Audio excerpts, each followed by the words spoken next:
I'm Bill Dutton, Director of the OII. I want to welcome everybody here. It's really terrific to get this group together. We have the help of a lot of people and a lot of organizations to enable this to happen. As always, particularly grateful to the SSRC, the Social Science Research Council, Joe and Craig Calhoun. Absolutely, we've been working for about a year to try to pull together something and agree on what would make sense in terms of both of our thoughts on what needs to be done. And of course, the Ford Foundation supported the SSRC and is largely responsible for us being able to do this, and we appreciate that help as well. And the ESRC has the UK ESRC supported a series of seminars for us related to the World Information Society and related to how social science research can be better connected with civil society activities and so forth. And so we enjoy the support of the ESRC as well. And I'm particularly grateful to all of you. Many have come very many miles to be here for the next 3 days. We're talking about information, communication, and new media studies and networking, this multidisciplinary field. And it seemed to be, well, the next 3 days we'll be talking about the future of this field and where it's going. And obviously, it's not a mystery that I'm very optimistic about this. And I think that the answer is that we can network this multidisciplinary field, or I wouldn't be with my colleagues putting together a new doctoral program in information communication and the social sciences. So we're optimistic. We think this field is absolutely burgeoning and has a tremendous future. But there are huge challenges. And we've got some position papers from many people, and they all talk about some issues such as the fragmentation of the field by discipline, by geography, by cultures, etc. And dealing with that is going to be very difficult. And there's also, I think, a real challenge, I think, is sort of a new paradigm on the governance of academia, I would call it. I think traditionally we've been governed by our peers, our peer review, research council review, which is usually by our peers as well. And maybe it's a romantic notion, but I think that in the past there was this sense in which you had a clear audience, a clear constituency. It was your peer review. But now I think just as industry and government goes through exercises in multi-stakeholder analysis or stakeholder analyses, I think academics are actually being, I think the OII is certainly thinking in a multi-stakeholder mode. We have multiple constituencies and not just one constituency. And some of those new constituencies, we still, of course, have to be responsible to our peers. And at Oxford, our social scientists are breathing down our neck all the time in terms of what are you doing and are you doing well. But then we have new constituencies, the policy and governmental sector and civil society, and we have expectations. So that's why this first session is to kick off with, well, we want to hear from people in the foundations and civil society and government industry. What do they expect? What are the demands? What are the expectations from this field? And in the next few days, we'll be talking about how we can pull the field together in ways that can meet some of the expectations of these multiple constituencies. If you think that that's a reasonable model of governance for academia. And if not, we have even more to discuss. So I just wanted to say a few words to provide some context for this first session. Craig Calhoun will the SSRC will fill in what I failed to mention and introduce the panelists and get the discussion going for this evening. So Craig, please. Well, let me thank Bill and the Oxford Internet Institute, but also congratulate Bill on the work of the OII and its very rapid development into both an important institution but also an exemplary institution for trying to advance the kind of conversation which we hope we're going to have over the next couple of days that brings together people from very different backgrounds and fields and practical engagements to look at the ways in which the study of new media does and does not get institutionalized and organized and moved forward, both in universities and indeed beyond universities in all of this. And I'd also just add the note of congratulations on the approval of the working group to go ahead with the new PhD, which I think is exciting for the field. Let me thank also the Ford Foundation institutionally and its representatives here, Alison Bernstein, who will be one of our panelists, will be introduced in a moment, and Becky Lentz, who has been driving Ford Foundation work on media policy and doing a lot to try to advance the field in these kinds of conversations as well. It'll be good to hear from them as well as benefit from their support over the next couple of days.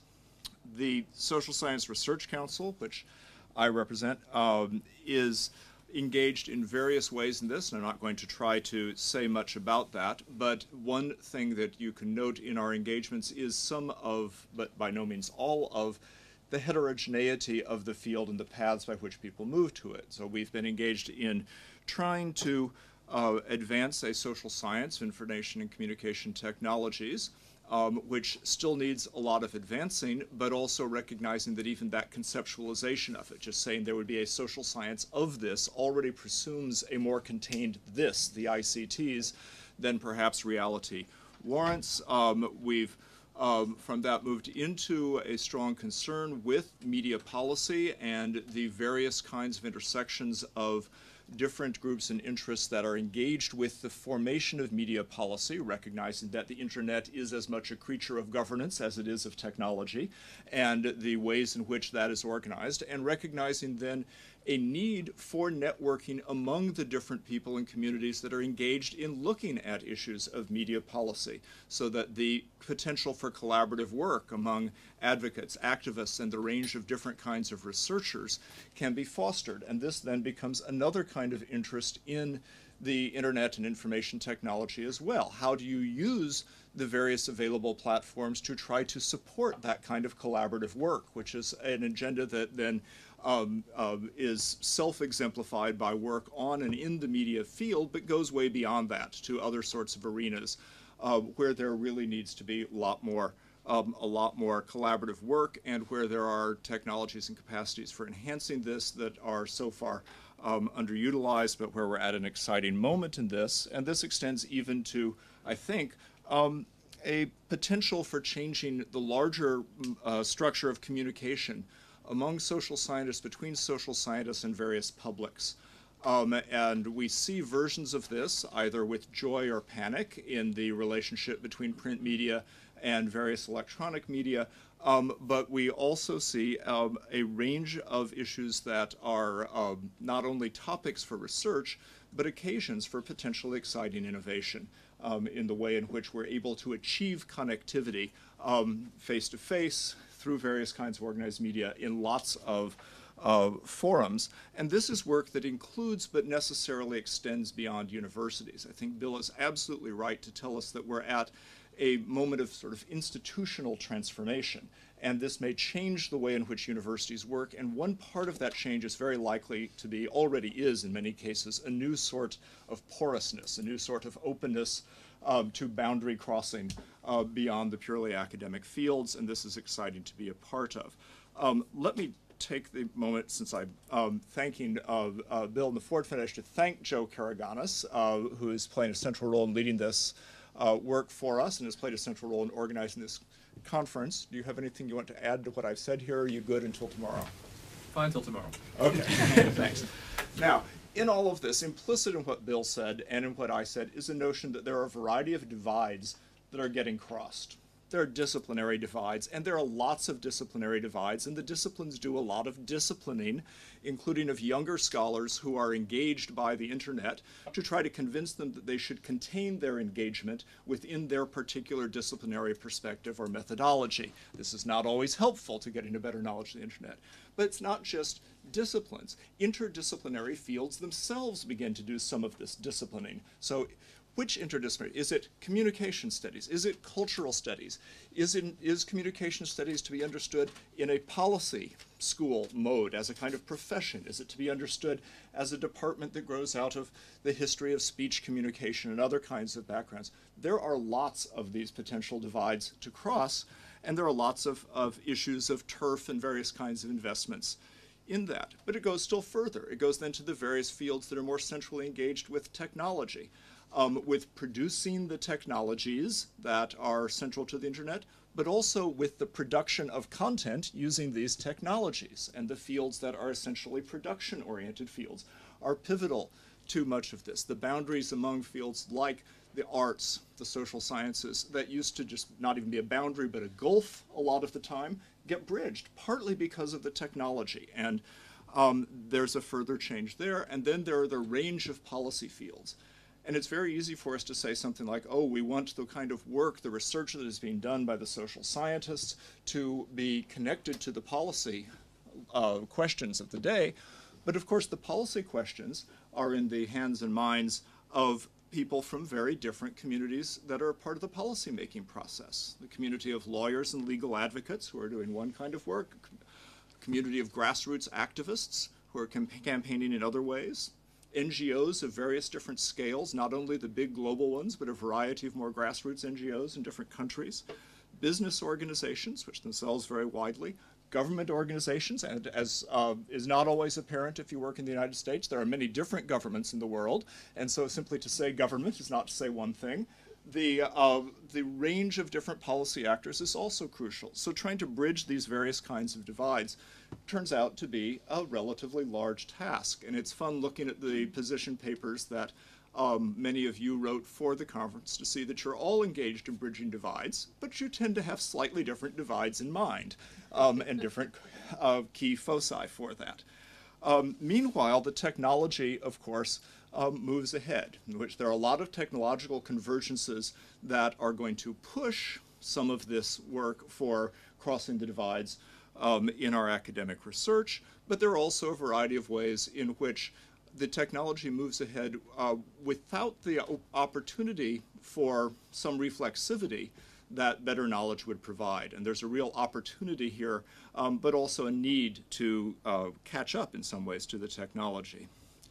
Now, as Bill said, our plan for this session was to invite a variety of people who are engaged in policy and interested in the questions about the internet intellectually, practically, and institutionally, but where the institution isn't a university or a department or a discipline, but an institution that is in one or another ways part of the public sphere that has an interest in the products of the research that academic and other researchers are producing, whether from business or the NGO sector or others. Now, as it happens, none of the people I'm going to introduce is an academic, but I won't try to muddy the waters by mentioning some of them have been academics at various times, and that may or may not come out in their remarks. But we're lucky to have a very interesting panel, and we're going to proceed in order with Sean Osiokru, whom many of you know from the NEXUS work, Karen Banks from the Association of Progressive Communication in London, Richard Allen from Cisco Systems, and Alison Bernstein from the Ford Foundation, who will each in turn open up questions for us and perhaps give us a bit of a mandate from their different sense of where some of the practical issues are. Thank you all for coming, and we begin with Sean. My name is Sean Osiokru, and I'm with the CRIS campaign, that's Communication Rights in the Information Society. NEXUS is in fact a research cooperative based in Dublin in Ireland, but I spend as much of my time on the CRIS campaign as I do on other work. I'm sure you haven't had a chance to read the papers. I'm going to part paraphrase, part read, and in a large part edit the mercifully short paper that I have there anyhow, which is about 2.5 pages, I think. I did take my task very seriously, meaning I tried to interpret and understand what it was this workshop is to be about. I had a little bit of difficulty because I don't, although I've been in academia, I suppose, I don't come from an academic environment, so I really had to work hard. My understanding of what it is about is as follows. ICTs are at a phase where they are reshaping political, economic, legal and scientific world, ultimately leading to wide-ranging social transformations. That's the bit that interests me, the wide-ranging social transformations. The substantive multidisciplinary research opportunities created by this have not found a single home in any established field. There have been some kind of, we'll say, temporary locations and so on. But nothing serious has emerged, and the task of the workshop is to identify ways in which to connect these relatively isolated research activities together.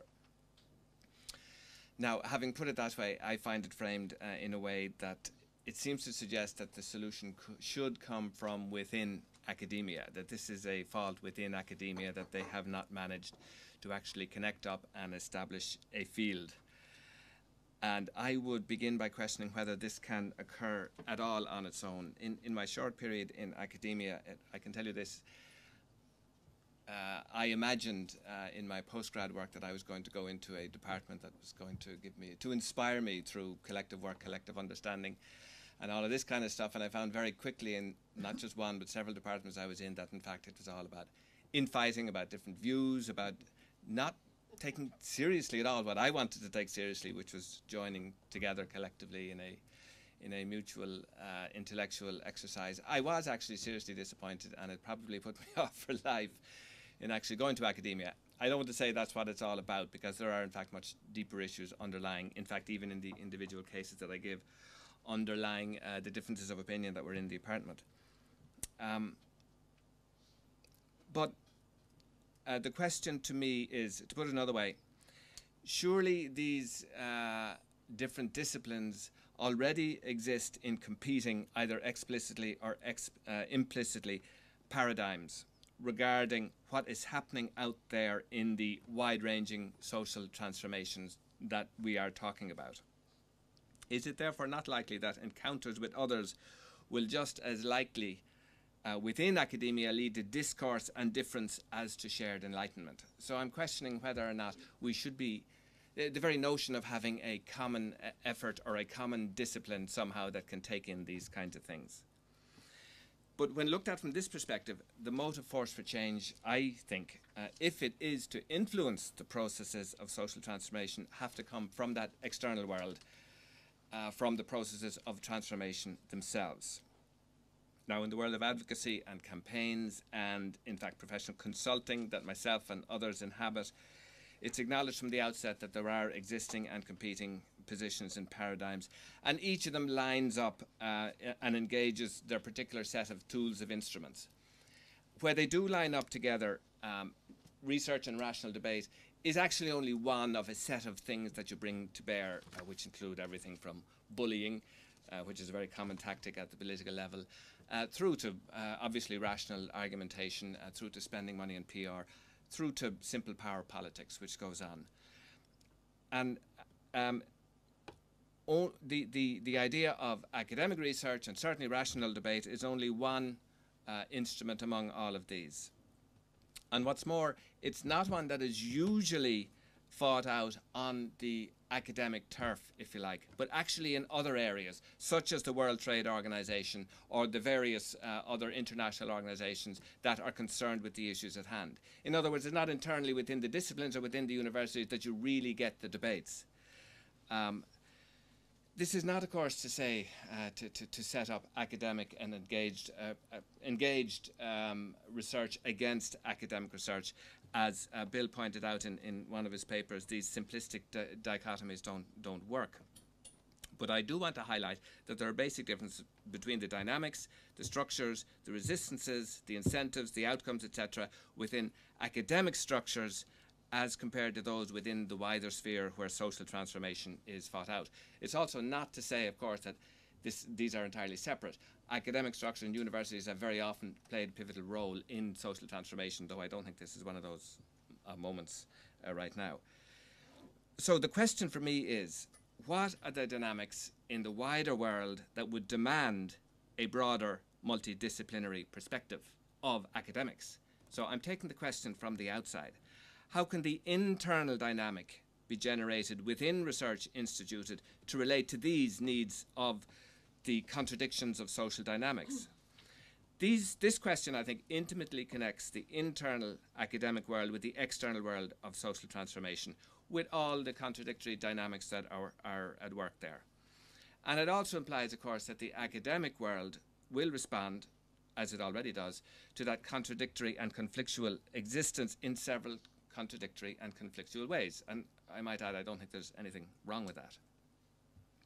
Now, in saying this, obviously, I'm exposing myself as a shameless advocate of very engaged research that's already taken sides and is aware, or attempts to be aware, of its implications, which again is not to say that there's no such thing as independent research. I would hope that in my own research activities, I have many moments of a pure search for truth, if I can put it that way. But there are also many moments, especially in areas that are so socially important at the moment, in which I am reflecting not just on the issue of truth, but what are the implications for what the research that I'm doing? What are the implications in the real world? What are the normative implications of what I'm doing? So I would argue, maybe simplistically, that one has to combine both, and that it is necessary, of course, to search for the truth. In the end, we all believe, I certainly believe, that the truth will actually be a force for good. But we also have to reflect on how that is going to, on the moral implications of what we're doing at an individual time. And it's also a tactical issue. I mean, in doing research such as that there, and here I will, it's called Assessing Communication Rights, a handbook. In doing that work, for instance, we point out that it's often a tactical decision as to how to present and organize research work. If one presents it as an objective piece of work from disengaged, if you like, researchers, then it obviously has a different impact on the audiences that you're going for. Even if the substantive research is the very same as that might be produced from somebody who is on one or other side of the argument. So one has to be very tactically aware of the implications of the research. That's what I'm saying. It's not that there's simply no such thing as independent research.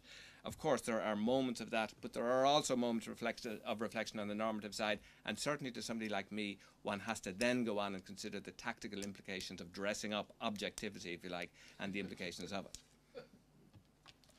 I want to just take the example here of this idea of taking external dynamics and putting them into the academic or the research world from the CRIS campaign.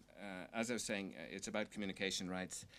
And communication rights, the concept is something that we've been working on for some time, and we believe that it has the potential to bring together quite a number of strands of activists and of academics and of others who are working in areas that at first appear somewhat disparate. Freedom of expression, public sphere and media concentration, open source, open access, copyright, minority languages, media and identity formation. We believe these things can be brought together reasonably, conceptually speaking, under a communication rights heading, and can be linked through the concept, for instance, of a dynamic of social or societal communication and knowledge generation.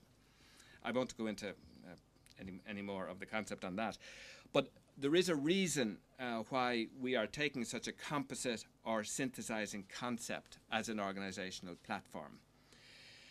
In that, what we argue is at the root of the current problems that we're attempting to address and that are resisting, as we would see it, progressive change, the roots themselves are linked through a whole set of factors, including global cross-ownership of media, instrumental alliances such as the World Trade Organization, and that these forces are, if you like, partially united around certain concepts such as free trade, unfettered markets, commodification of communication and knowledge. In other words, a broad alliance has to be developed to tackle what is, in the end, quite a broad array of forces that are bringing about what we see as undermining communication rights and the possibility of generating communication rights.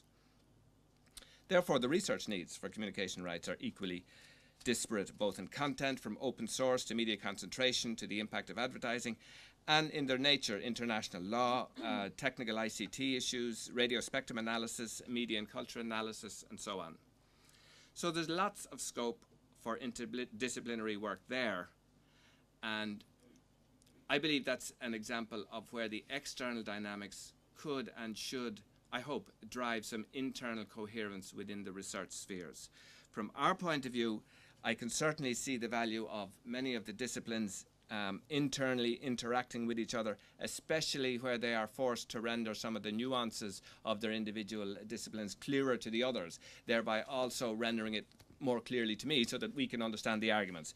Because certainly at the cold face of advocacy, we have to be armed with the best possible arguments, and going in with weak arguments is going to come back on us, and quite rightly so, and too much it has happened among NGOs who simply really don't understand the issues that they're talking about. So I certainly think it would be extremely valuable if that were one of the outcomes. And by the same token, gaining the insights from individual disciplines is also extremely valuable, and not just, if you like, through the interaction of those disciplines.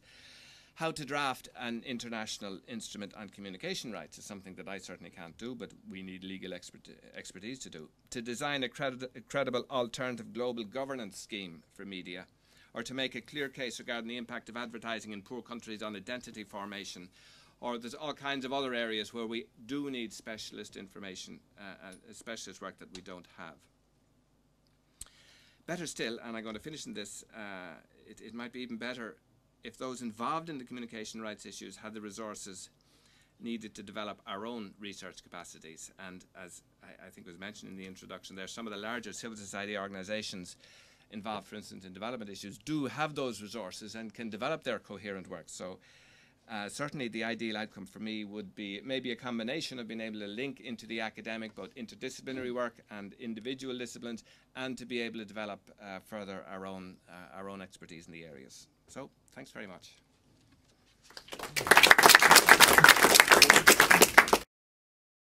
Hi, I'm Karen Banks. I work for the Association for Progressive Communications.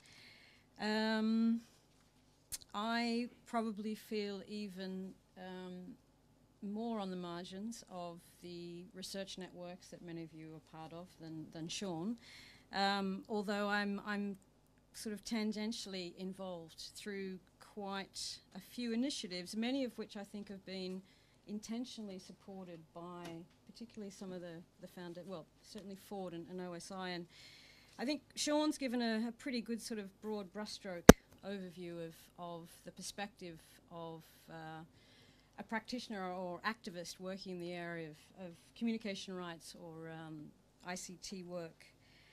I wanted to kind of drill that down a bit, I think, and give you a little bit more exposure to how it actually works in practice for someone working in ICT policy and communication rights activism work. Because, well, certainly for me, that's the way I learn. I know it's the way a lot of my colleagues learn is through reflecting on how we work and how we work with our partners. It's a draft, right? My back. I know, It's freezing. It can be turned off there. Can you censor that bit? It's really cold. So, no, And bear in mind that this is on film. Yeah. Phew. Okay.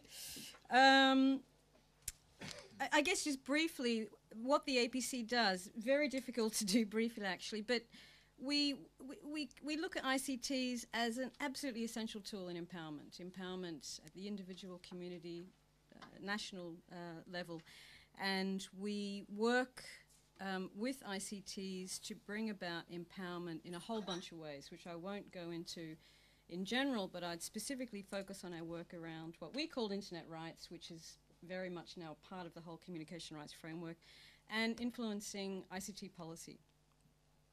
My experience with research, as in working with researchers, would probably go back to when we were dealing with attacks on freedom of expression in the United Kingdom in relation to content websites.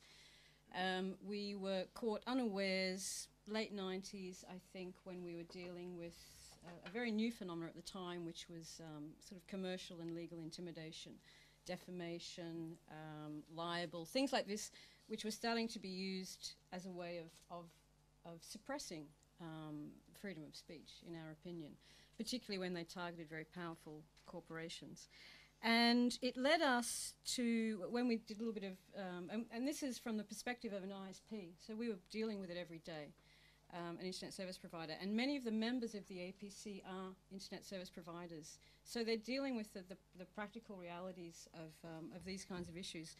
So we decided we'd launch a European Internet Rights project, and in order to kind of find out what was going on, we had to do some baseline research. And our choices were, do we try and identify sort of more an academic research partner?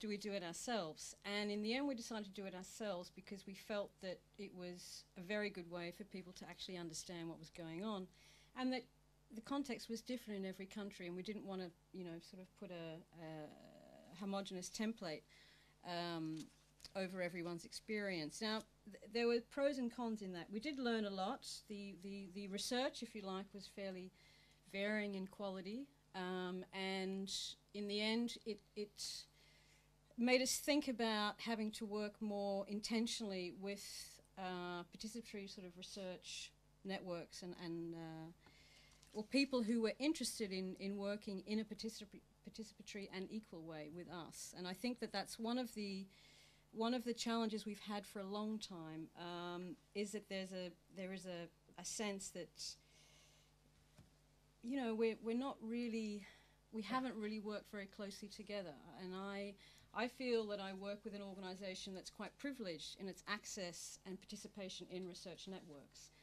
But we still haven't really found the right way to communicate our needs, and vice versa. And I think that this meeting is very, very encouraging, and I'm really very pleased to be here because I think it's a first step. In terms of, and I wanted to really just respond to this question, what constituencies outside the research field expect from information, communication, and media studies?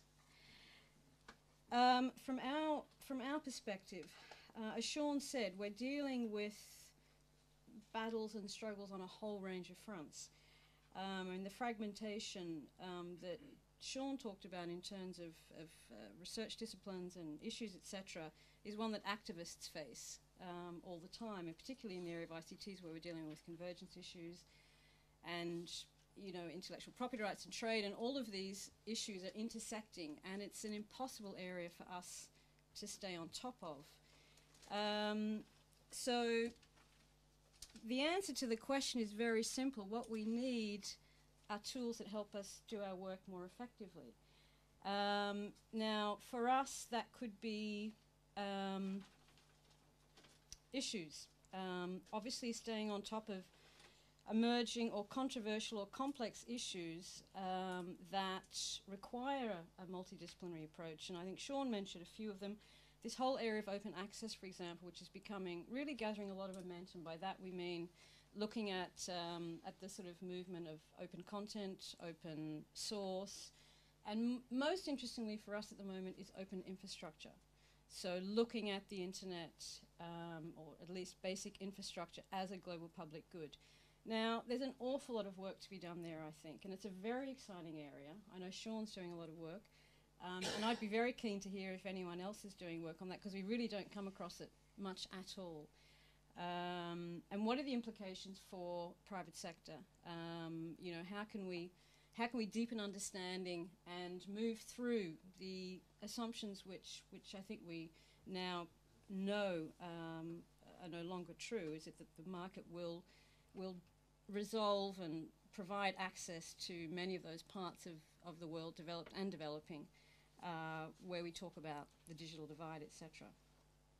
The other area that I think is incredibly important, and specifically in Europe and North America, is the impact of course, all the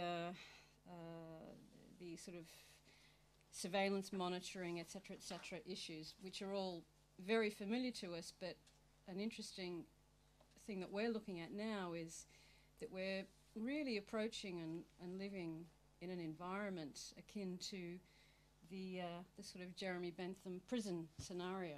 And I think that the impact of that on people who are just coming to use the internet now, and with our assumptions and I think the reality that that ICTs play a critical role in democratic participation. What kind of impact is that reality going to have for people in many, many parts of the world? Because it's certainly very different to how many of us would have experienced it 15, 20, 25 years ago. So I think all of these issues, and there will be more, you know, we need, as Sean said, we need really good information that helps us understand very complex issues clearly, so that we can continue to engage with people who are involved in decision making at various levels, and that's from community level to the kinds of global processes that we've been involved in. One thing that I often find is that it's hard to find information, even research that exists. I was struggling to pull together an intervention on transparency and governance for the ITU. And I managed to come across some very good research that the SSRC had funded because someone saw my call in a general mailing list, and he'd actually written it. And it was brilliant. I mean, it was just totally what I needed. And I mean, these are complex things. I mean, obviously, it's very hard to find the information you need on a whole range of issues for a whole bunch of reasons. But somehow we need to be able to systematize that. We need to understand, we need to know, we need to understand one another's needs in that respect. You know, if we had had that information early, we could have made a much stronger intervention that could have actually had some impact. And I'm sure that's the case for a lot of people working as practitioners or advocates. I think so being able to find it in forms that's useful for advocacy as well, because obviously, you know, background papers, briefings, long documents are important for really understanding an issue in a deep way, but advocacy sometimes requires information in other forms, and often we don't have the time to do it. So I'm not saying that that's the role for academics, but I think there's a whole repackaging area there that's missing as well. And sometimes you have to move very quickly. There was an ITU reform meeting 2 days ago, and we were given 2 days' notice. And we wanted to do something on open access, open content, open access to scientific journals. Now, I know that there's stuff going on, and there's a lot of great stuff going on. But could I find something that said, this is how this is the policy an intergovernmental should be implementing? And I think that's the kind of stuff that you need to be able to find somehow amongst all of this. I think the concept of equal partnerships is something we have to work on. I think there are tensions. I think there are resistances, particularly with more activist communities, and we need to be able to get to know one another better in some ways and build greater trust, I think. And that normally is done through working together, in my experience, in pulling about successfully influencing a campaign or a decision maker or whatever. And my best experience was with the Working Group on Internet Governance, where we work with a lot of academics in a very equal kind of setting, and the private sector. And that was a truly sort of quality experience, that one that I think brought about significant change in that area. And the last point for us, I think, is how we can bridge with academic institutions in developing countries. And that's, I don't know what kind of partnerships SSRC and OII have in developing countries, but it seems a bridge that, another one of those bridges that we need to work on. So I'm going to finish there. Thank you.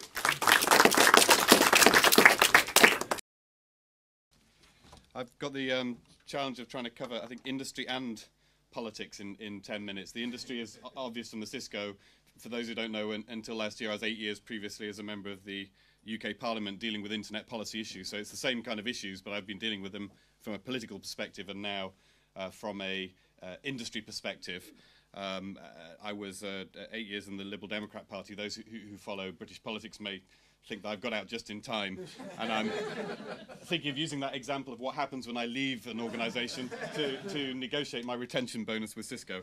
But I'm going to try and and talk about really 5 things that I think we might, either of us in politics or industry, look for from research, sort of 5 just very basic ideas of what we might be looking for, and then sort of cut across both of those from the industry and the political perspective. The 5 things in my simple language are ideas, advice, understanding, levers, and affirmation. And so these are the 5 things I'm just going to try and sort of chop through quickly. I think when we talk about the internet space, speed is an absolutely critical factor, and when I start talking about politics, you'll understand why. The speed of change and the speed of what's happening, I think, is both critical for academics who are trying to keep up with a cycle which is unfamiliar in normal academic circles.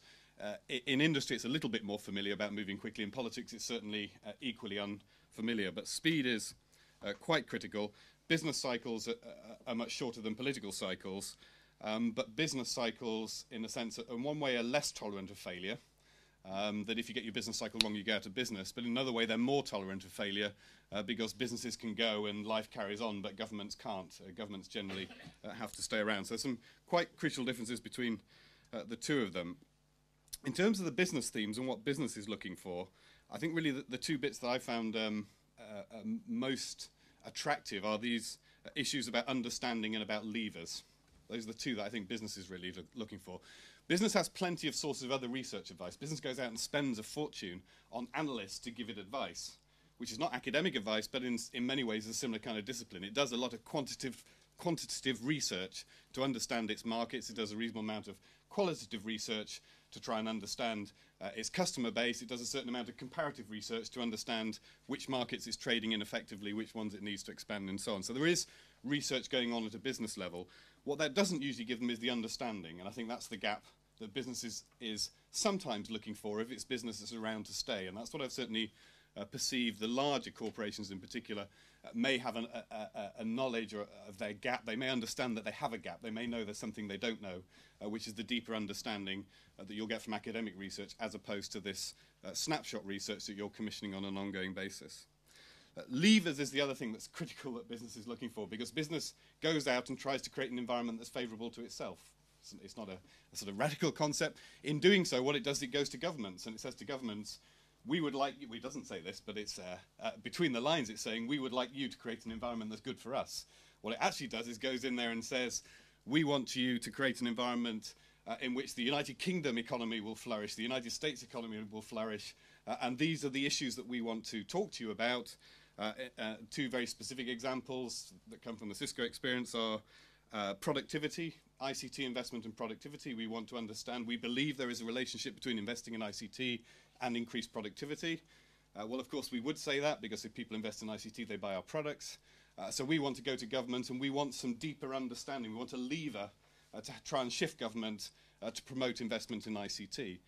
Second example that's similar to that is investment in the internet space and next generation networks. We want governments to go out and encourage a situation in which people invest in bigger and faster networks. But in order to do that, again, we need a lever, and that lever has to be economic models. It has to be the kind of research that academics can produce that demonstrate why investment in next generation networks is good for everybody and not just good for the businesses, because otherwise it's not as effective. So this sort of understanding and levers, I think, are the critical things that business in particular is looking for. The ideas aren't so critical. Business thinks it's got ideas itself and likes to be precious about them. In the internet space, there's been this symbiotic relationship with the technical side, I think, rather than the social science side of what's happening in academia. We leech off or inspire and then subsume the kind of work that's going on in the technical space, I think, much more than we do in the social science space, where we think we have our own ideas and we think we have an understanding about what customers want. In politics, I think ideas and advice are much more important. And starting with this notion of ideas, politics, because the policy time cycles are so long, and typically a policy time cycle, a policy cycle in politics, maybe 5 years, from the conception of understanding you have to do something about something to a piece of legislation being on the statute book, particularly in the context, say, of European legislation, where you're going through a European directive process. It goes to the European Parliament, it gets transcribed to a national parliament, and in the internet space, most of policy is dealt with in that way. Most of the critical policy that we have has been through an EU process, and it's typically gone on something like a 4 to 5 year timescale. There are odd exceptions to that, but that's the general rule. And that does mean that, in a sense, ideas, you're still looking for ideas, you're slightly behind the curve, certainly as compared with business, in terms of looking for ideas of things that you need to legislate about. So the European Union is just starting to legislate on converged technology for audiovisual services. Now, industry has been working on converged technology for audiovisual services for 2 or 3 years. The policymakers have looked for ideas. What is it that we should be legislating about audiovisual convergence? And they're just starting that process now. Advice is critical, I think, throughout that cycle. And I think, in a sense, what's needed at the political level is a kind of anthropology of what's happening in society. It's observation of what people are doing in order to inform that policy making, so that it's as appropriate and as effective as possible. And that is so on a very long cycle. We're sitting here today at European Union level deciding what kind of policy we need for converged audiovisual services for something which will come into place in 2008-9. And you're trying to create a policy framework that is appropriate. In order to do that, you need to understand the expectations of citizens in respect of that policy framework that you're going to introduce. And you need some, in a sense, anthropological understanding of how that's going to impact. When we looked at this issue, it's the technical name for it is it's a revision of the Television Without Frontiers Directive. In fact, it's called the Television Without Frontiers Directive. Shows that we're dealing a little bit behind the curve. But they're trying to reconstitute this as Audiovisual Services Content Directive. And the way in which they're going to reconstitute it is to try and apply a level of regulation across the whole piece of audiovisual services, whether delivered over the internet and mobile phones or delivered over traditional broadcast airways. And one of the key concepts behind this is a concept of the unique power of audiovisual media. There is a concept which, when you talk to the policymakers, they say audiovisual media has unique power. Now, the reality, I mean, this is my perception, is the reality is that television in a world of limited bandwidth could be described as having unique power. When 25% of the population watch a particular TV program or depend on something for the news values that they receive, you could describe that as being uniquely powerful. I personally don't believe that in the world of effectively unlimited bandwidth and multiple choice options, that uniqueness remains. But we don't know that. And so we're legislating on the basis of a concept we don't really understand. There are some glimmers of understanding. The BBC have done some work looking at the same audiovisual content presented on the website of the BBC as compared with the TV, and try to understand public perception and whether the public perception is different. And it's that kind of work that needs to be done, I think, to inform this sort of policy debate. I mean, we have a sort of very basic understanding. Audiovisual content is uniquely powerful. Audiovisual content is moving from broadcast to the web. Therefore, we need to apply the same kind of policy levers to audiovisual content on the web as we did over broadcasting. And I suggest that's sort of grossly misinformed. But in order to understand, coming back to the subject of your discussions over the next 2 days, in order to understand that, there's a critical piece of research that needs to be done. And that research can be timely for this debate, in the sense that the debate is not leading to an actual change in the law until we get to 2008-9. Now, there's a critical question about whether supertankers can be changed, the direction of supertanker can be changed once it's started. But if those two can be locked together, I think research that's taking place now could really help policymakers. The other example of that would be, a very current one, is identity cards. Again, where a piece of very important work I think is taking place in this institute about understanding the anthropology of that, understanding public attitudes, understanding social attitudes, which should inform the way in which we implement any form of identity or authentication system at a public policy level. And there's plenty of exciting developments taking place. There's PayPal as an international authentication system. There's trust and reputational based systems growing up in ecosystems like eBay that just weren't there before. And if we're going to come up with an identity system to not look at those and not look at what's happening, I think will leave us missing tricks, potentially coming up with very expensive white elephants, which may point you to the fact that I have a political view on that one as well. In terms of the affirmation side of it, this is very important for governments in particular. Business gets their affirmation as to whether or not they've been successful. They get the feedback from their customers. Governments are always looking for feedback, and comparative studies in particular really excite government. And there are other studies, some of the quantitative studies are really important to government and to policymakers for that reason. The NEXUS survey of internet usage is something which has entered the public policy sphere as justifying or confirming, affirming to government that they've got their policy broadly right, because it tells them that lots of people are using the internet. So it can be quite negative, it can lead to a sort of complacency, or it can be quite encouraging. You can turn that round and say, at the same time, the fact that we have an NEXUS survey that tells us about people using the internet can be used to support e-government measures that otherwise wouldn't take place. It can be used to support the notion that it's worth investing in services delivered over the internet. Both sectors, I think, can benefit, perhaps public policy more so. The political side, I think, probably is the biggest potential beneficiary of research. In order to get it right, I think it's critical that the languages are understood between the two worlds. Neither technological jargon nor social sciences jargon are particularly good for policymakers. I think it's quite a difficult starting point. If you've got a combination of technology and social services jargon, you're trying to inform a group of people who really are unfamiliar with those terms. I think there's a need to be able to publish objective analyses at the same time as policy making is taking place without that being seen as a threat. And I think there's a case study at the moment of where this potentially is going wrong, which is the LSE work on identity cards. I guess people follow this in the UK debate. The government have an ongoing policy making process they're very sensitive about. They want to introduce identity cards.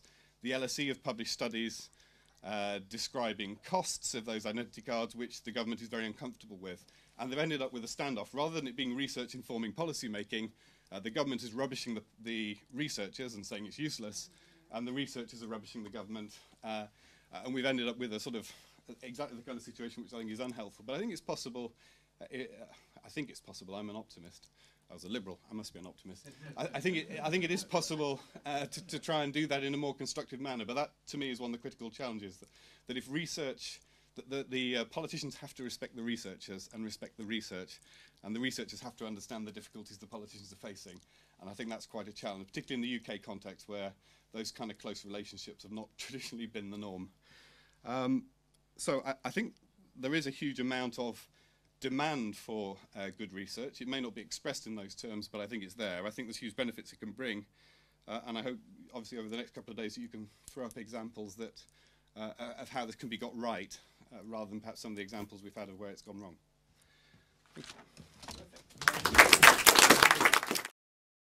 Thanks very much for letting a philanthropist in on a panel of very informed individuals. I think positionality is very important, and I think it's interesting that the Ford Foundation is positioned between these activist organizations and this gentleman, Richard Allen, who's representing both business and government. In some ways, philanthropy is a hybrid organization, and it does sit between and amongst many different sectors: academia, government, business, and social movements.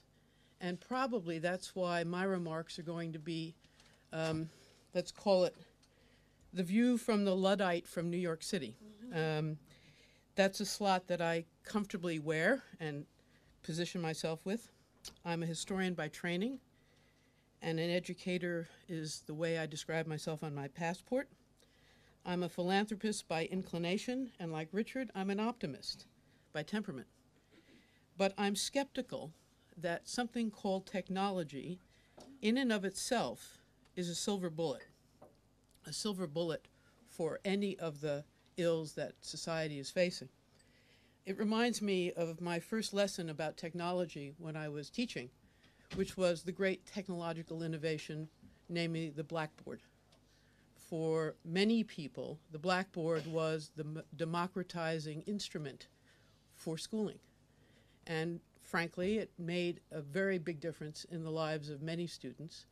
But there are still people in Kenya who don't have blackboards, let alone textbooks. Technology is not in and of itself a silver bullet that will cure increasing gaps between haves and have-nots, between democracies, authoritarian regimes, and theocracies, with and between societies. That's my preamble. So why is the Ford Foundation interested in what you research, advocate, struggle for, and struggle against? And I think it really is embodied in the goal of this conference. Namely, how can researchers, activists, policy analysts, engineers, economists, sociologists, and other social scientists, and now I'm quoting, strengthen capacities to understand and realize the democratic potentials of the new technologies? We would not be interested in this gathering as a foundation if it weren't focused on the promulgation and realization of the democratic potential of these new technologies. And the Ford Foundation, and I would argue if Vera Franz was here, probably OSI equally, is interested in that question: how to strengthen the capacities to understand and realize the democratic potentials in these new technologies.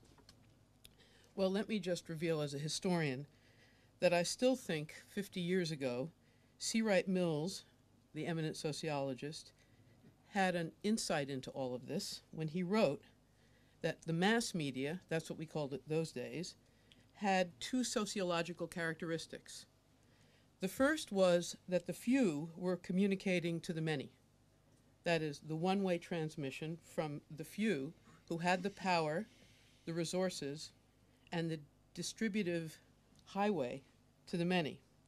And the second characteristic that C. Wright Mills identified was that audiences had no way of answering back.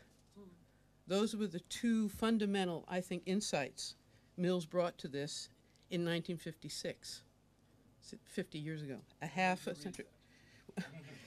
This fellow over here, with whom I got very close at the door over there, is Ted Nelson. And Ted Nelson was my introductory to sociology professor 40 years ago. And we haven't seen each other since. And it probably was in your class, Ted. I have to, there you go. What goes around comes around. Academic matters. Academic matters, absolutely. Also, I didn't know who Talcott Parsons was until I met that guy over there. It's an 18-year-old. Let me say that my colleagues and friends and experts far more brilliant than I in this field now believe that Mills's paradigm is no longer operative, that it isn't the few communicating to the many, certainly that the internet begins to shift that dynamic, and that the audience does have a way of answering back. I'd be interested in whether or not that's true. I'd be really interested in research that would help me to understand whether or not we throw Mill's baby out with the bathwater, or whether or not some of what we're seeing is beginning to change that paradigm, but not fast enough and not deep enough. What does the research say about that kind of question? Research that takes into account context, class, racial, cultural divides of many kinds. And the Ford Foundation, of course, is an international foundation, and therefore, even though we're in Britain, and I'm speaking from the perspective as an American, I would have to say that the importance of understanding these questions from an embedded position of where you are and which society you're working in was reflected in several papers. The paper from the gentleman from Chile, which I read, certainly makes this point far more eloquently than I. Let me make 3 quick points then about what I hope this conference can address. I said that the theme was strengthening the capacities of this technology to enhance democratic potential. And it's interesting that in that phrase, there's a missing word, to me anyway. Whose capacities? Strengthen whose capacities to use the technology to enhance democratic values? To my mind, we still have to address ourselves to vast technological and digital divides. That's important. It's crucial for democratic potentials. And I think I would give you one example of how the Ford Foundation engages with this, not in this meeting, but in our work in another part of the Ford Foundation. Our single biggest grant in ICT over the last year or so was a grant given to the African Virtual University, and in that grant we joined forces with 5 other foundations in the United States: Mellon, MacArthur, Rockefeller, Hewlett, ourselves, and Carnegie, so 6 altogether. And this project was to expand the bandwidth opportunities for scholars and researchers in African universities in 8 countries. It will be no surprise to you that if Africa is going to be able to reverse the C. Wright Mills paradigm, it has to have the technological infrastructure for its scholars and researchers to participate in the global conversations that are happening. So for us, an ITC agenda, ICT agenda, was in fact around bandwidth.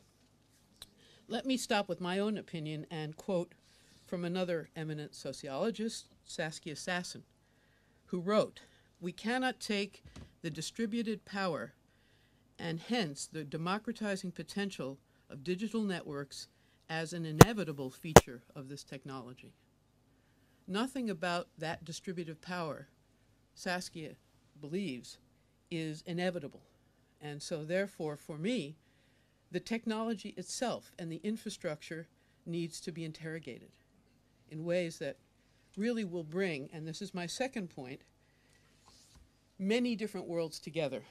In Joe Carganis's paper on page 26, he writes, "The deconstruction of the admittedly tired two cultures argument has not sufficiently or significantly undermined its power over fields." Now, it's no irony to me that I'm here in Oxford talking about the two cultures paradigm, which came out of Cambridge, but we'll leave that aside for a moment, and say two things. Number one, I think Joe has it right. I don't think we've gotten entirely past that tired argument, and I'd go even further. I don't think we're talking now about two cultures. I think the academic history of the last half century is that there are so many cultures in academia that they can barely talk to each other, not just art and science, but even within the social sciences, there's some real difficulty in discourse because we've become so specialized in our ways of talking about and our sort of methodologies in understanding the world. So for our colleagues in the activist community, even within the academy, talking across the multiple cultures that Snow talked about, but God forbid even talking to activists in informed ways, in language that crosses many divides, discourses that are almost impossible to render out of academia, whether it's cultural studies or whether it's subaltern studies, to our friends in the non-academic world is no mean feat. The problem of bridging research and activism is a generic one for the academy. It's not just in media studies, and it's certainly not just about ICTs and technologies. But it seems to me that this whole phenomenon has been exacerbated. This divide between activism and academia is exacerbated by the fact that now we're really talking about technological infrastructures that are virtually impossible for people over the age of 20 to really understand and manipulate. At least to my mind, there's an age divide here that is mind-boggling, and perhaps even a gender divide, but we can get into that. Last but not least of my 3 points, let me also reference another distinguished social scientist of our day, Clifford Geertz.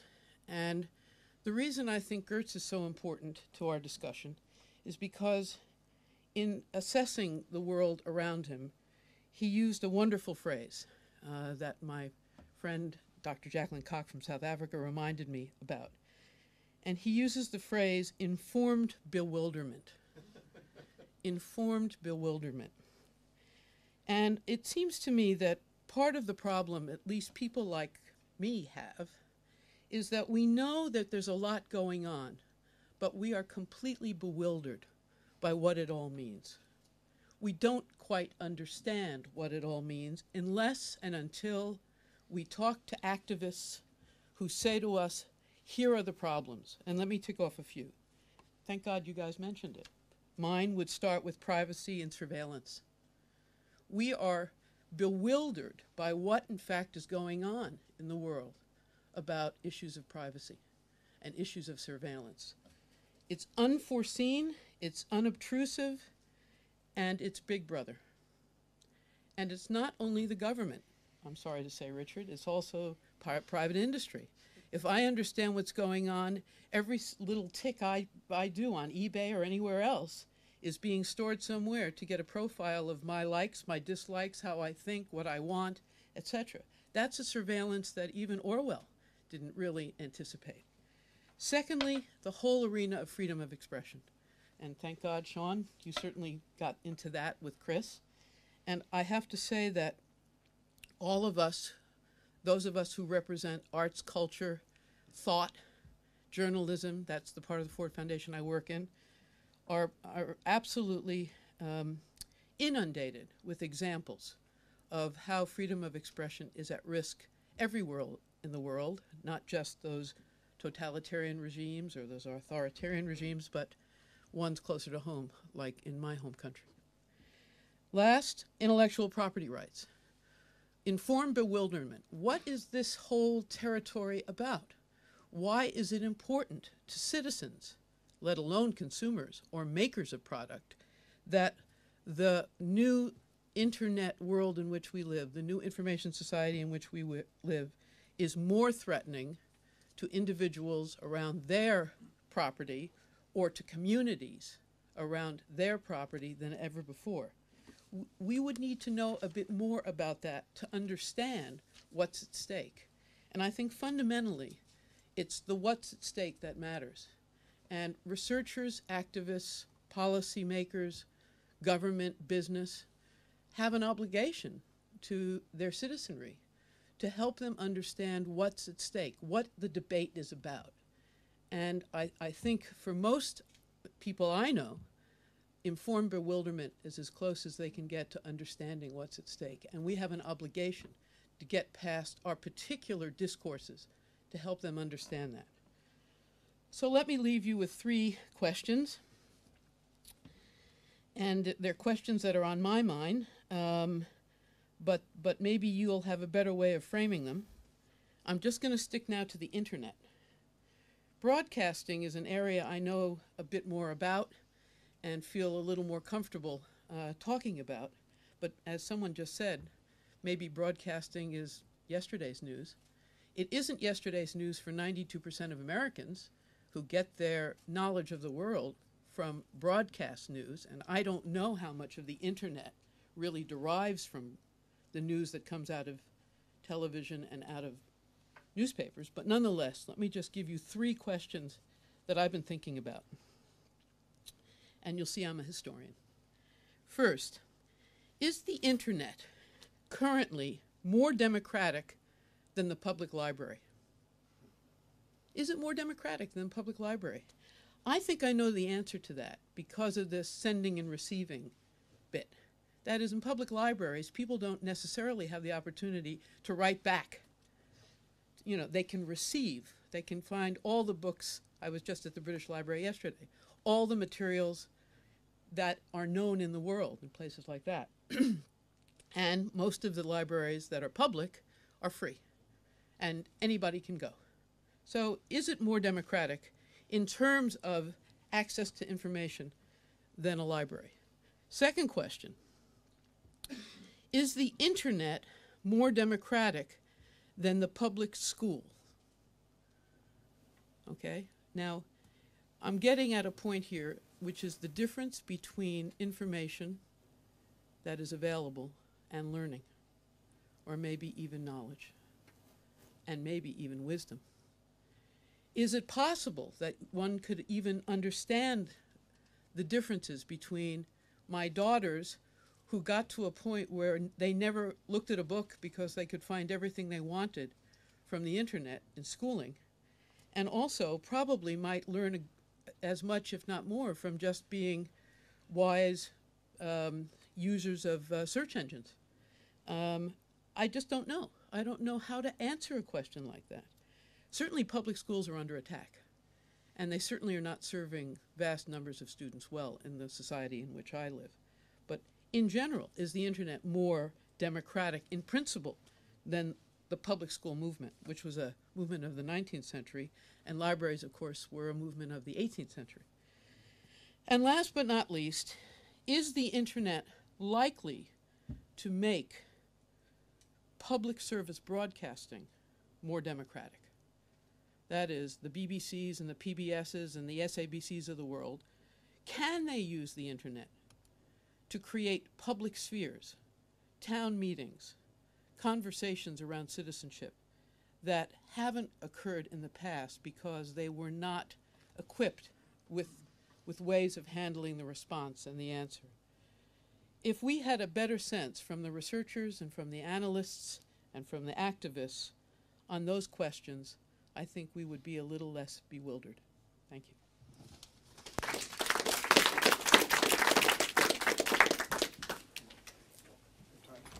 We have time for a few questions, if any of you'd like to ask. I'll MC. Yeah. Please. Hi, I'm Steve Schiffer, a Reuters fellow, but also normally work on the BBC website, BBC News Online. So I just want to make a few comments on some of the points made, because I'm now looking at some research on the intersection of media, politics, and politicians. And I mean, I'm struck on two things. One is, I think all of the questions that were mentioned by the panelists are questions also that we in the media are trying to think about and want kind of an interaction with the academic world as well as the advocacy community with.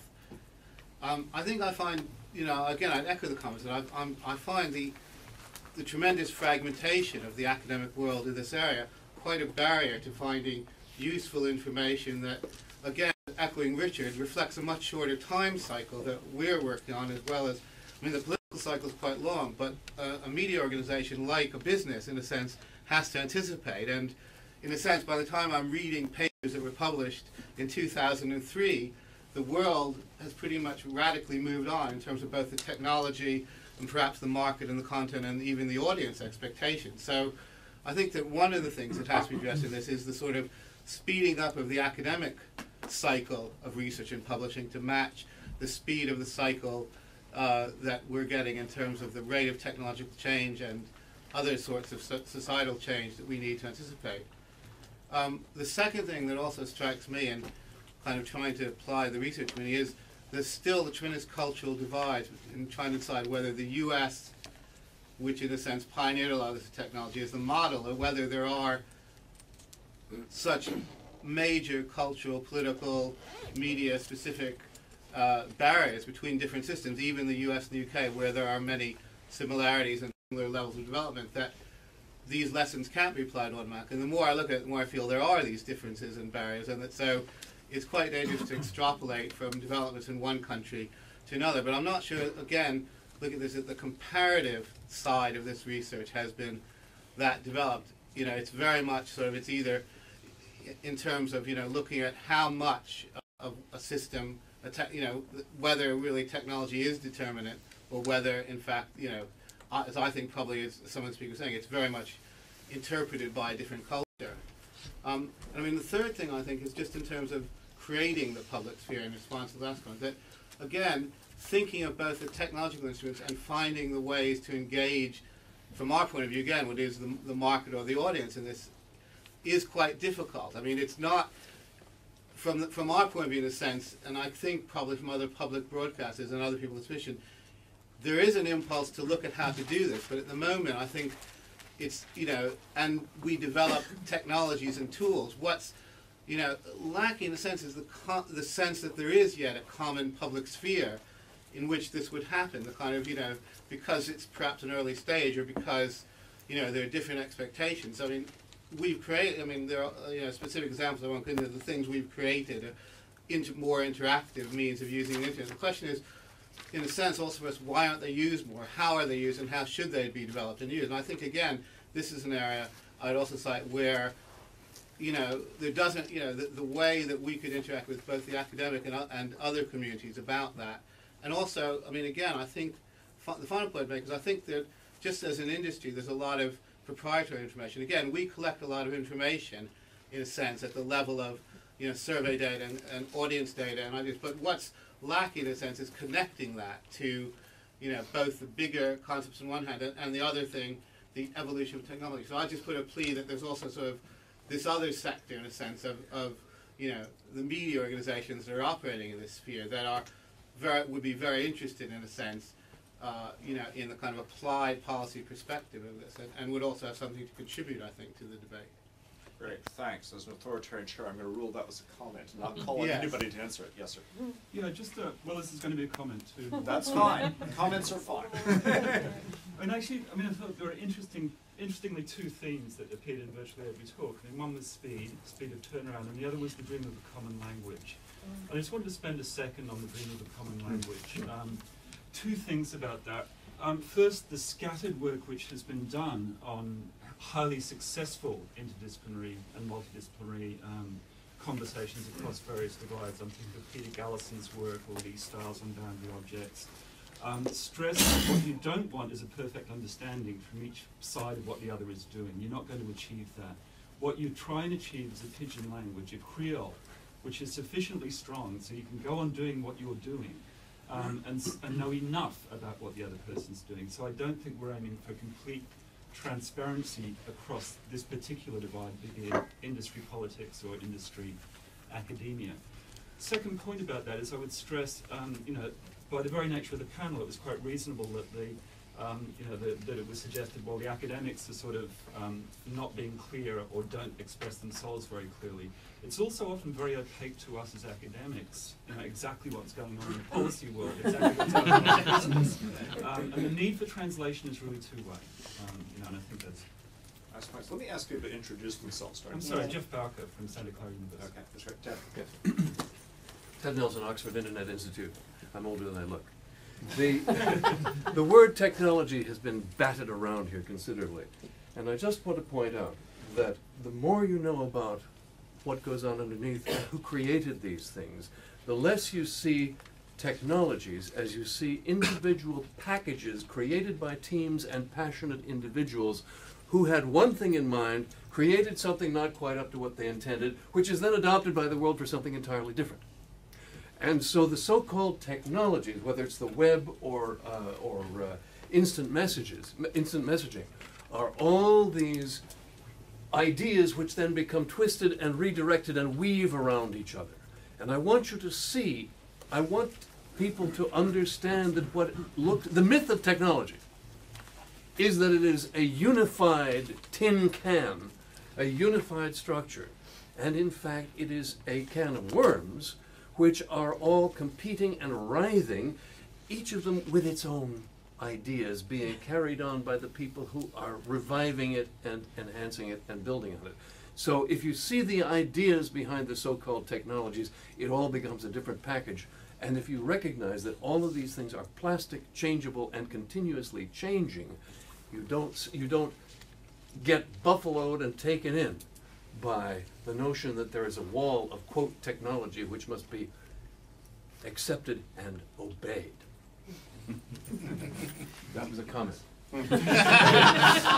You're right. Hi. Identify yourself. My name's David Levy. I work at the BBC, thinking about the kind of future role of the BBC and the relations between the BBC and government. So I guess I've got an interest in several of the points that were raised. I just wanted to make sort of 3 points, or try and address the 3 points. Alison Bernstein sort of asked, how does the internet affect public service broadcasting? Does it make it more democratic or not?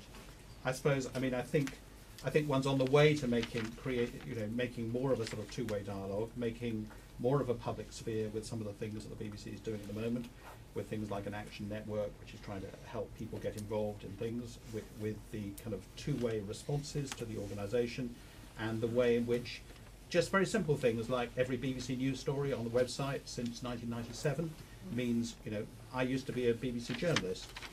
The joy of broadcasting was when you made a mistake, if people didn't notice it on the day, they never found out about it. The terrible thing about the internet is that once your story's up there, people are commenting on it all the time. They're feeding back all the time, and sometimes you have to change your story because you get found out. So in terms of democracy and interaction, I think there's definitely something changing there. And another point that's been made is sort of what's happening in terms of democracy and sort of media organisations, because some speakers have talked about media concentration and other speakers have talked about the democratising and empowering nature of the internet. I still think that large media organisations actually sort of matter and influence opinion, and actually there are tendencies to concentration in the media sector which exist in spite of the internet. And one of the interesting questions about the internet is whether those tendencies to concentration continue, albeit that lots and lots of people are nibbling away at the edges in the way that I just described. I think the third point is sort of policy and how policy interacts, how academics interact with policy. I think it was Richard who said that businesses do an awful lot of research, competitive research, but I think, and sometimes they have a vision, but it tends to be a rather narrow vision about the problem that they're worrying about that week. I think you're absolutely right in saying there isn't an awful lot of understanding about the way, the direction in which things are going, and sometimes actually what one wants from academics is not more and more specialism in more and more sort of discrete areas, but actually trying to make sense of the direction of travel. And that's what most of us are missing at the moment. Good. Why don't I take a couple more comments, we'll call them now, and then invite the panelists to respond to whichever of the comments they want, if that makes sense. Yeah. Don't forget to tell us who you are. Christine Borgman, UCLA, formerly OII. Sob. Yeah. I want to reflect back, and I'll try to turn it into a question, on the bridging between sort of Richard's points of leverage, the questions from Karen about access to information and open access, and the public institutions and kind of short-term, long-term. If you believe, as certainly I do, that the freedom to read is the flip side of the freedom to speak, then we need to be equally concerned about people's ability to find information. And while in the short term, the open access movement is probably the right way to go because of the economic and IP directions that also are mentioned, I think there's a real risk in the long run that it is the wrong way to go, or at least what we need to do is rethink the institutions around it, because the open access is leaving us information that is not described, not organized, not structured, and the only way to find it is through search engines. The search engines are funded by advertising. They do not have the objective search model that libraries have brought to you for several hundred years. And that institutional infrastructure is deeply, deeply at risk. So where do we get the policy advocacy, where do we get the research that can see the short term and the long term at the same time? Bill, did you want to join the Well, conversation? actually, very related to this, and it's a question actually. Which I think the Karen's point about trying to get access to existing research actually is a very important point, and it might deal with this time horizon issue. There's no way academics are going to be able to keep up with policy. However, academics are often decades ahead of policy. I mean, Daniel Bell's notion of the Information Society was there to inform policy discussion of the Information Society in Europe. The discussion of the broadcast regulatory model being applied to the internet was dealt with by Ethiel de Solopoul in 1983 in a beautiful book. If we could say, put that book in your lap and say, you know, this is actually, academics have dealt with that, maybe decades ahead of the policy arena. That book went out of print this year.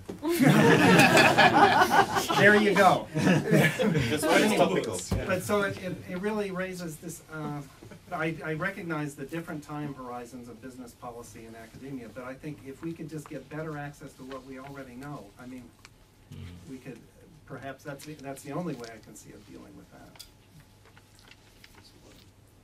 Question, comments? Okay, let me give the panelists the chance to choose how to interpret these comments as questions, should they wish to do so. Another of the false divides we're overcoming is between the comment and the question. And why don't we just ask you if you have some further words in the same order went before. I'll just comment on one thing, I think, which is the idea that more and more we need information instantly, as Karen was saying as well, and I find in my own, well, if you're to respond on the advocacy side, if you're to respond what's happening in policy and so on, you really need the information and you need it now.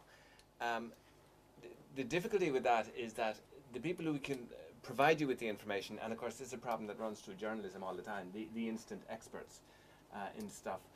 The people who can provide it actually need to have been working on that for maybe half a lifetime or 10 years or something like that. And it's not only an academic issue here, It's not only that you must have the deep understanding in order to be able to come up with that extra little frill that is what we need right now. It's also on the advocacy side. And in a previous paper, and I think an associated program, The Necessary Knowledge for a Democratic Public Sphere, what I did was I looked at what was needed for information around ICTs and the World Summit and the Information Society to influence policy.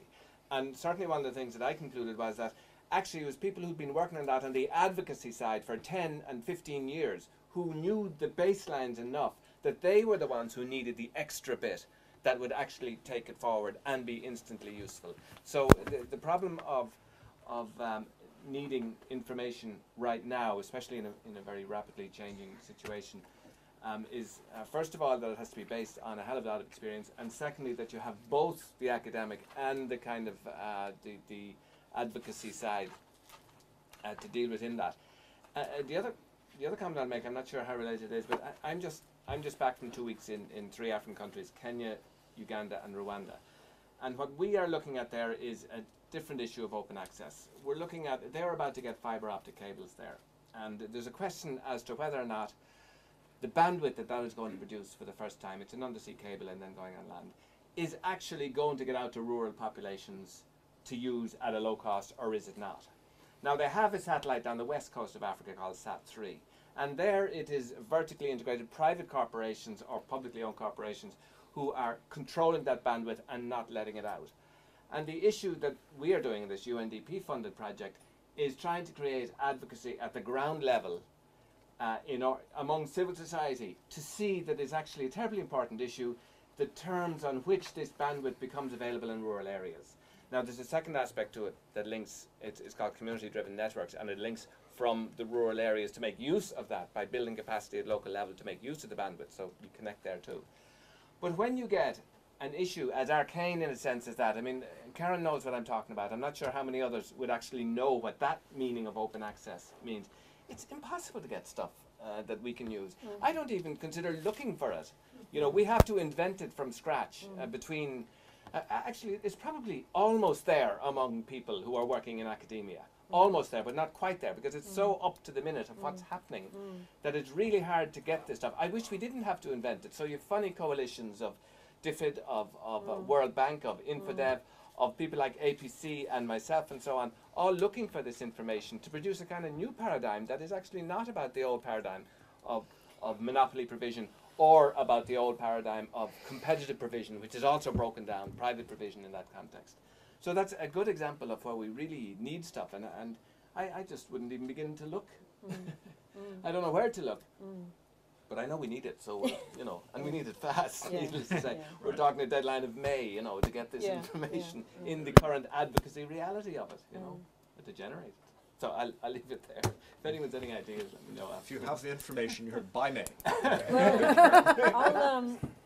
Well, I'll adjust my comments to build on what Sean said, and it actually reminds me of something that we created some years back, which is a rapid response legal network. I think we need a rapid response academic network, and it would need to be matched with some kind of, partnership research fund or something. So for example, with this open access stuff, and it's funny that Sean's talking about it because APC is going to commission work on this because we need it now. We're trying to influence policy in this area. We don't have anything, and we can't say, well, we'll start next year because we don't have any research.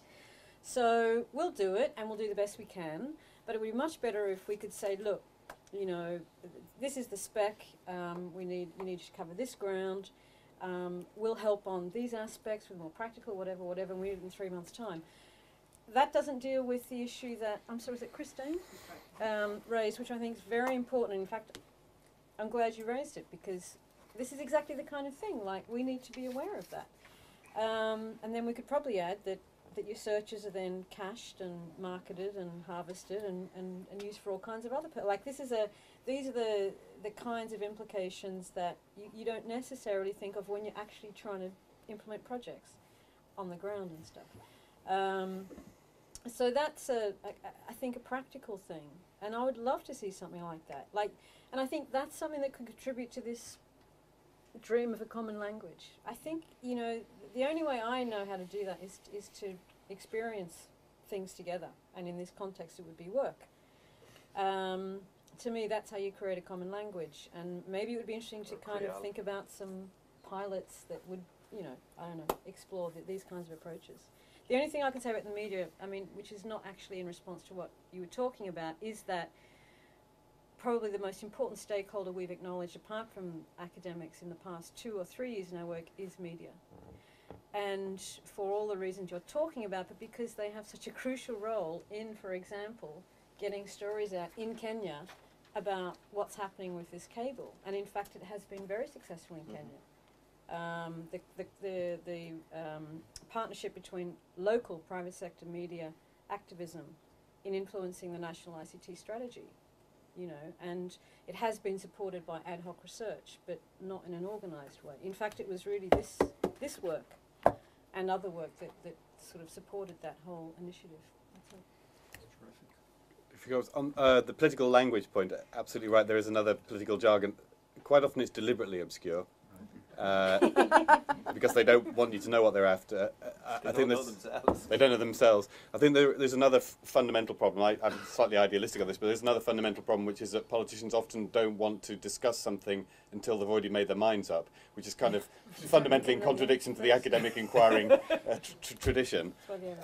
Yeah, and so I think they need to. I think there's a change, and people are looking at this. I mean, some of the work that's being done on e-democracy is precisely in this area of how do you engage better. Does the internet change the way we have a political debate?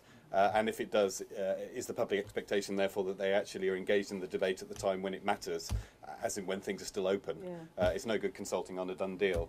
But I think that's a very important point to think further about. On the open access question, I mean, I'll just think of it in an analogy sense. You kind of need what we now have on iTunes, where you've got podcasts and radio stations together.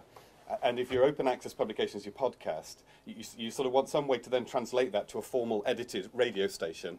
But the people who are listening need both, because they're making decisions where the public, they can't wait the year or the 6 months till the publication is put out. And I was thinking of this again with people here who are working on the impact of the internet. Yeah, you want some way to get it out in both forms, but at the moment it seems to be either or.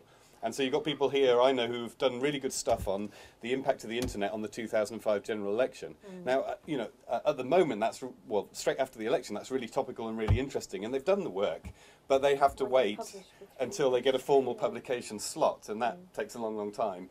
So some way to be able to podcast it and then still have it accepted for the radio station would be ideal. And then just finally on this media point, who controls it versus what the content is, I think is quite interesting. When we were talking about this TV Without Frontiers directive, part of the point of it is to promote European content. And that's why they say we have to control things editorial to promote European content.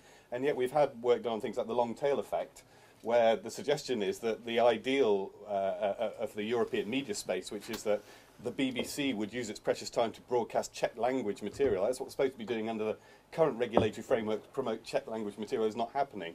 But in the new restructured media space, you can have Czech language material put out.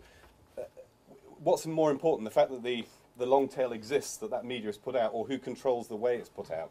In other words, if it's Amazon or, dare I say it, you know, News International or anybody else controlling, still the big corporation controlling that access mechanism, is that the most important thing, or is the most important thing whether or not they've got a varied and long tail of interesting material? Because that's the new potential, is the scope of material that can go out. I don't think that's answered. Alison. 3 quick comments. First, I think there have been some very good suggestions about research that's different from what is typically academic research. One is comparative research. I think we are not as comparative as we need to be. And even in places where there is thought to be an exceptional nature to the society or to the culture, it still behooves us to pay a little bit of attention to the most comparatively useful example, because if we can't think that far ahead, at least we can draw from something alongside. That's one. 2, Sean, in your paper, your last phrase, which you repeated today, this evening, about, you know, if you had your druthers, you would rather see the research money going to you. And I mean, I heard that loud and clear, and I thought to myself, well, you know, the truth of the matter is, why can't we have more what I'll call twinning research, which in fact involves people working in these organizations with academics. And that doesn't necessarily create a common language, but at least it creates a conversation. And the conversations have been missing for a whole host of reasons, which I agree with you about. And last but not least, in one of the papers, and forgive me, I was reading these on a plane from Cairo to London. One of the papers talked a lot about bridging and translation. Whose paper was that? There you go. To my mind, one of the things that we don't do terribly well is, in fact, trying to find those interstices between different communities of interest where bridging and translation could be useful. And I would welcome mechanisms, or God forbid the famous word networks, you know, because I was born before the network society, but I'm beginning to understand it. Why not think about different kinds of networks? One thing philanthropy does do, I think, rather well, is bring people to tables that they don't normally come together at. And so I'd urge us to think about that kind of networking on a human scale, not just a technological or infrastructural scale. Convergence, that's the word I've been trying to think. And maybe we need some convergence. Okay, I'm going to allow myself the luxury of commenting on this too. We do need some convergence. This is indeed a significant part of the common task of getting different groups to the table, indeed, but in a variety of ways, helping to underpin collaborations, sharings, partnerships, on a range of scales and between a range of different kinds of actors is, I think, crucial. Speaking only for the social sciences, I won't insult any other fields. One of the weaknesses we have is that we are stuck in an individualistic production model. We're stuck in a model of, if you will, geniuses, but even if not geniuses, at least individual proprietors who own their own little pieces of research. And this is terribly weakening for the social sciences in themselves as scientific fields, but also in relation to these policy questions and so forth. So one of the tasks is to overcome some of that typical individualism which graduate school helps to breed into people against the idea of collective projects and so forth, as Sean noted, and to build more notions of ways of pursuing common enterprises, whatever they may be, and collaborations of various kinds. In relation to that, and to the several things that have been brought up about that, I think that this is a big cultural change. It's a social structural change, but it's also something we can work on in a variety of fairly concrete projects. Some of these suggestions made are very close to a Ford SSRC initiative, the one that Sean wrote his paper for, Necessary Knowledge for a Public Sphere, which, among other things, tries to do things like create opportunities to, in the jargon of that project, pay bounties for research that is immediately useful to activists, to create web-based forums for activists and advocates to call for the research they need.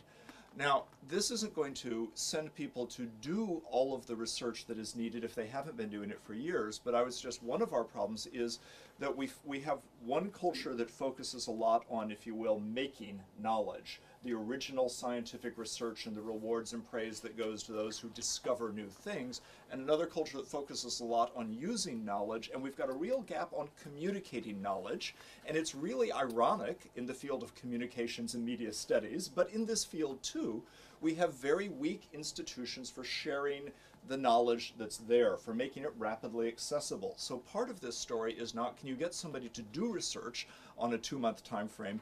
It's, can you get access to and find the work that's been going on when you need it, if it's dispersed and fragmented and not networked and not readily available and so forth. So trying to create mechanisms for doing this is really important, and it involves trying to create things like resource hubs and platforms for the sharing, as well as reward mechanisms and opportunities for the commissioning, the partnering, and so forth.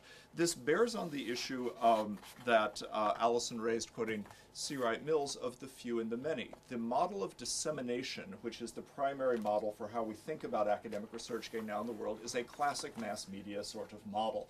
There is production at Oxford or Harvard.